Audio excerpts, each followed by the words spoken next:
Road கடை காளான் செய்யலாங்க.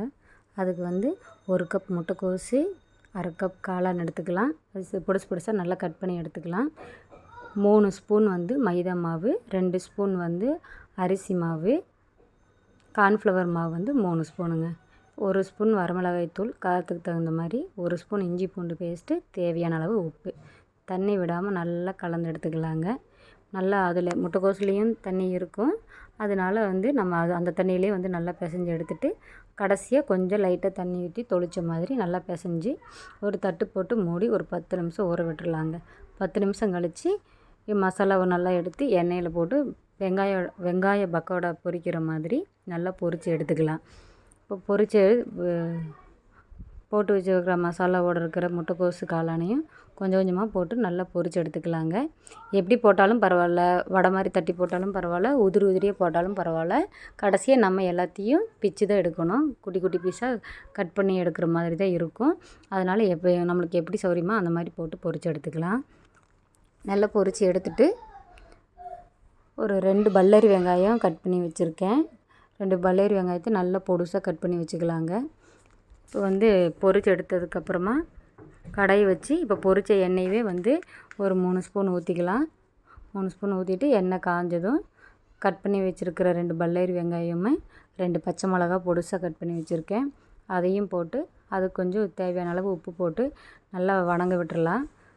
அதுக்கு இடையில வந்து 2 ஸ்பூன் கார்ன்ஃப்ளவர் மாவில் கொஞ்சம் தண்ணி ஊற்றி நல்லா கரைச்சி வச்சுக்கலாங்க.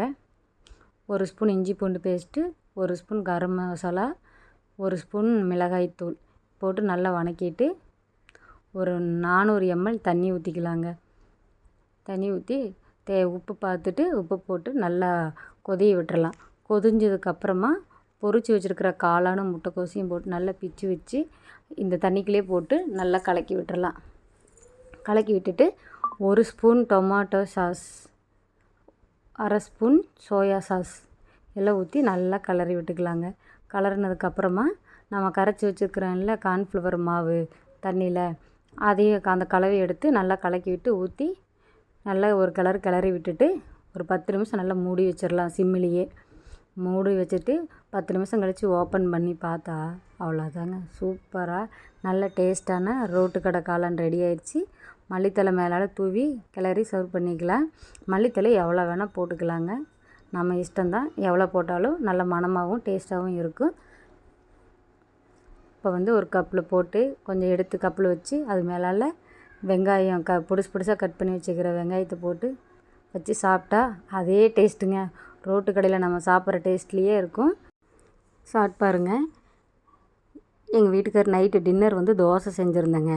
அவருக்கு ஒரு ஆசை, நல்லா இருக்குப்பா இது அப்படியே ஒரு தோசையில் ஊற்றி மேலால் மசாலா தோசை செய்கிற மாதிரி போட்டு ஒரு தோசை எடுத்து கொடுன்னு சொன்னார். இதை நீயே செய்வாப்பா, நான் வேணால் தோசை ஊற்றுறேன்னு சொன்னேன். அவர் வந்து பாருங்கள், நான் தோசை ஊற்றிட்டு மேலால் மசாலா போட்டுட்ருக்கார். காளான் மசாலாவை போட்டு எடுத்து திருப்பி போடாமல் அப்படியே எடுத்து கொடுப்பா அப்படின்னு சொன்னார். அவர் கேட்ட மாதிரியே நான் எடுத்து கொடுத்தேங்க. சாப்பிட்டு பார்த்துட்டு நல்லா இருக்குப்பா, நல்லா டேஸ்ட்டாக இருக்கே, இது சாப்பிட்டு தெரிஞ்சிருந்தால் முன்னாடியே 2 தோசைக்கு சேர்த்து சாப்பிட்ருப்பேன்னு சொன்னார்.